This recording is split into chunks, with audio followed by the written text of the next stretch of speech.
Bagong taon, bagong impeachment complaint ang nagbabadya laban kay VP Sara at ang laman ng reklamo, posible umanong mas malawak pa. Yan ang agenda report ni Joan Manalo.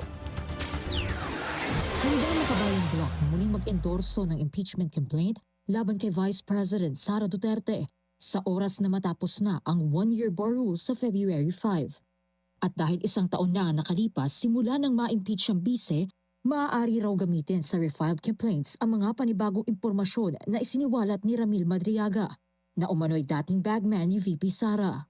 Handa tayong mag-endorse at maaaring madagdagan pa yung mga lalamanin ng complaint given na may mga bagong impormasyon na lumabas.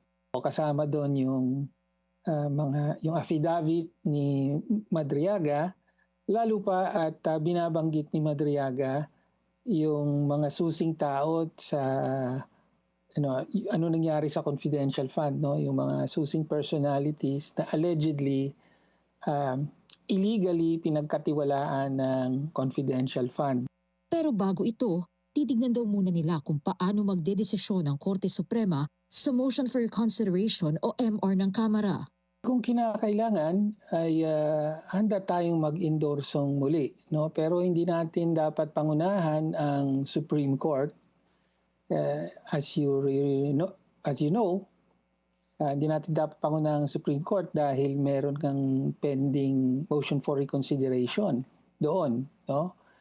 At kung magbabago ng posisyon ng Supreme Court ay magtutuloy na ang impeachment trial sa Senado. So hindi na kailangan ng pag-refile. Matatandaang nagsumite ng MR ang Kamara para i-reverse ang desisyon ng SC na ideklarang unconstitutional ang Articles of Impeachment laban sa VP.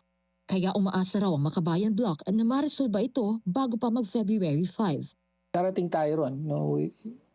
Wait and see muna tayo kung ano mangyayari dito sa Supreme Court case. Pero kung sakali man daw na hindi ito magawa ng SC, handa pa rin silang mag-endorso ng panibagong reklamo laban kay VP Sara.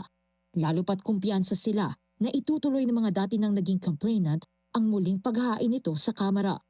Para sa agenda, Joan Manalo, Billionaire News Channel.